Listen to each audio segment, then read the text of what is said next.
ഹിന്ദുവും സനാതന ധർമ്മവും. ഹിന്ദു ഒരു മതം. ഹിന്ദു എന്ന പദം ഭാരതത്തിന് പുറത്തു നിന്നുള്ള പേർഷ്യക്കാരും മറ്റ് സിന്ധു നദീതടത്തിന് കിഴക്ക് ഭാഗത്ത് താമസിച്ചിരുന്നവർ ജനങ്ങളെ ഇവരൊക്കെയാണ് എന്ന് പറയാൻ വേണ്ടി ഉപയോഗിച്ചിരുന്നതാണ്. അത് സിന്ധു നദി എന്നുള്ള പേര് എങ്ങനെ വന്നു എന്ന് അടുത്ത ചോദ്യം വരുന്നത്. സിന്ധ് പർവ്വതനിരകളുടെ പേരിൽ നിന്നാണ് സിന്ധു നദി വന്നത്. അത് പാകിസ്ഥാനിലാണിപ്പോൾ. പിൽക്കാലത്ത് ഈ പ്രദേശത്തിൽ തദ്ദേശീയരുടെ വിശ്വാസം അത് ഹിന്ദുമതമായി മാറുകയും അതിന് പൊതുവായ ഒരു സനാതന ധർമ്മം എന്നായിരുന്നു പേര്. അതൊരു ജീവിതചര്യയാണ്.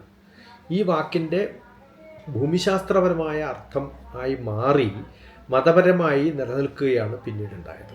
എന്തായിരുന്നു ഈ വെസ്റ്റേൺ സിസ്റ്റത്തിൽ അവർക്ക് നമ്മുടെ പാശ്ചാത്യ പൗരസ്ത്യ വ്യത്യാസങ്ങൾ മനസ്സിലാക്കുമ്പോൾ നമുക്ക് മനസ്സിലാക്കുന്നത് ഫ്രഞ്ച് അല്ലെങ്കിൽ ലാറ്റിൻ കൂടിച്ചേർന്നുണ്ടായിട്ടുള്ള ഭാഷകളിൽ നിന്നാണ് റിലീജിയൻ കൂട്ടിച്ചേർക്കുക എന്നുള്ള അർത്ഥം. മധ്യകാലത്തിൽ അത് കുറേ കാലങ്ങൾക്ക് ശേഷം ഇംഗ്ലീഷിൽ സന്യാസവ്രതങ്ങളിൽ ജീവിച്ചിരിക്കുന്ന ആൾക്കാരെയാണ് റിലീജിയസ് പീപ്പിൾ എന്ന് പറയുക. അതുകൊണ്ടാണ് ഈ പർദ്ദ ധരിക്കുന്നതും അല്ലെങ്കിൽ പിന്നെ ഈ ക്രിസ്ത്യൻ മിഷണറീസിൻ്റെ വൈറ്റ് ഡ്രസ്സ് ധരിക്കുന്നവരും പള്ളിയിലച്ചന്മാരൊക്കെ അങ്ങനെയാണല്ലോ. അല്ലെങ്കിൽ നമ്മുടെ സന്യാസി വര്യന്മാരുടെ ആ കളറ് നോക്കിക്കഴിഞ്ഞാൽ അവർ റിലീജിയസ് ആൾക്കാരെന്ന് പറയാൻ പറ്റും. അങ്ങനെയാണ് അവർ റിലീജിയസ് ആൾക്കാർ. അപ്പോൾ അതല്ലാത്തവരൊന്നും റിലീജിയസ് അല്ല. നമ്മൾ ആ വേഷം ഇടാത്തിടത്തോളം കാലം നമ്മൾ റിലീജിയസ് അല്ല. അപ്പോൾ റിലീജിയസ് അല്ലാത്ത കുറേ ജനങ്ങളും റിലീജിയസ് ആയിട്ടുള്ള ജനങ്ങളും. പക്ഷെ ഇന്ന് അങ്ങനെയല്ല, എല്ലാവരും റിലീജിയസ് ആയി മാറിയിരിക്കുന്നു. ഈ അർത്ഥം ഒരു വിശുദ്ധ ഗ്രന്ഥത്തിൻ്റെ അല്ലെങ്കിൽ നിയമസംഹിതകളെ പിന്തുടരുന്ന രീതിയായി മാറുന്നത് അവരുപയോഗിക്കുന്ന ഡ്രസ്സുകളിൽ നിന്നാണ്. ഇത് സംസ്കൃതത്തിൽ മതം എന്നതിന് അല്ലെങ്കിൽ മസ്ഹബ് എന്ന ഉറുദു വാക്കുകൾക്കൊക്കെ മറ്റൊരു പദം നമുക്ക് കണ്ടുപിടിക്കാൻ പറ്റാത്തത് കൊണ്ട് ഭാരതത്തിൽ ഇത്തരം മതസങ്കല്പങ്ങൾ നിലനിൽക്കുന്നുണ്ടായിരുന്നില്ല എന്നതാണ് സത്യം. അതിൽ മതം എന്നാൽ ഇഷ്ടം, അഭിമതം എന്ന വാക്കാണ് ഉപയോഗിക്കേണ്ടത്. അത് റിലീജിയൻ അല്ല, എൻ്റെ ഇഷ്ടം എന്നാണ്. അപ്പോൾ ഭാരതത്തിൽ ഹിന്ദുമതങ്ങളുടെ ഇഷ്ടം എന്ന് പറയുന്നത് വിഷ്ണുവിനെ ഇഷ്ടപ്പെടുന്നവർ വിഷ്ണു മതക്കാരും, ശിവനെ ഇഷ്ടപ്പെടുന്നവർ ശിവമതക്കാരും, ദേവിയെ ഇഷ്ടപ്പെടുന്നവർ ദേവീ മതക്കാരും, വൃക്ഷങ്ങളെ ഇഷ്ടപ്പെടുന്നവർ വൃക്ഷമതക്കാരും, സൂര്യനെ ഇഷ്ടപ്പെടുന്നവർ സൂര്യമതക്കാരും, ഗണേശനെ ഇഷ്ടപ്പെടുന്നവർ ഗണേശമതക്കാരും ഒക്കെ ആയിട്ട് മാറിയിരുന്ന ഒരു കാലഘട്ടമായിരുന്നു ഹിന്ദുത്വത്തിൻ്റെ ബേസിക്കായിട്ടുള്ള ഒരു സങ്കല്പം. പക്ഷേ ഹിമാലയം മുതൽ മഹാസമുദ്രം വരെയുള്ള സിന്ധു നദീതട സംസ്കാരം എന്ന് നമ്മൾ കേട്ടിട്ടുണ്ടല്ലോ. ആ നദീതടത്തിൽ വസിച്ചിരുന്ന സനാതന ധർമ്മികളെ പിന്നീട് അവർ ഹിന്ദുക്കളായിട്ട് അറിയപ്പെട്ടു. ഹിമാലയം സമാരഭ്യ യാവത് ഹിന്ദു സരോവരം തം ദേവനിർമ്മിതം ദേശം ഹിന്ദുസ്ഥാനം പ്രചക്ഷതി എന്നാണ്. ഹിമാലയം മുതൽ ഇന്ത്യ മഹാസമുദ്രം വരെയുള്ള ഈ ദേവനിർമ്മിതമായ പുണ്യഭൂമിയിൽ ഹിന്ദുസ്ഥാനം എന്ന് വിളിച്ചത് പിന്നെയാണ്. ഈ പാട്ടൊക്കെ വന്നിട്ടുള്ളതിന് ശേഷമായിരിക്കും. അതുപോലെ നമ്മൾ ഹിന്ദു എന്ന് പറയുന്നത് ഹീനം അല്ലാതെ ചിന്തിക്കുന്ന എല്ലാവരും ഹീനമല്ലാതെ ചിന്തിക്കുന്നവരാണ്. അങ്ങനെയൊക്കെ ഒരു ഡെഫിനിഷൻ പറയാറുണ്ട്. അത് ശരിയാണോ എന്ന് ചോദിച്ചാൽ നമുക്ക് ഒരു സാധാരണഗതിയിൽ സംസാരിക്കുമ്പോൾ അത് ശരിയാണെന്ന് പറയാം. സനാതന ധർമ്മമാണ് ഭാരതീയ ശാസ്ത്രം. അത് നീതി, കടമ, ധാർമ്മികത, മൂല്യങ്ങൾ, ഗുണങ്ങൾ ഒക്കെ ചേർന്നിട്ടുള്ള ധർമ്മം എന്ന ഒരു വാക്കിന് കൃത്യമായ ഒരൊറ്റ നിർവചനം നൽകാൻ സാധ്യമല്ലെങ്കിലും ഒരു വ്യക്തിക്ക് സ്വന്തം ധർമ്മത്തോടൊപ്പം കുടുംബം, തൊഴിൽ ധർമ്മം, മനുഷ്യധർമ്മം, സാമൂഹിക ധർമ്മം, സ്വധർമ്മം, രാജ്യധർമ്മം, എൻ്റെ മാനവികതയുടെ ധർമ്മം, ഇങ്ങനെ പല തലങ്ങളിൽ ധർമ്മങ്ങൾ പാലിക്കേണ്ടവരാണെന്ന് നമ്മൾ നിശ്ചയിച്ചിട്ടുണ്ട്.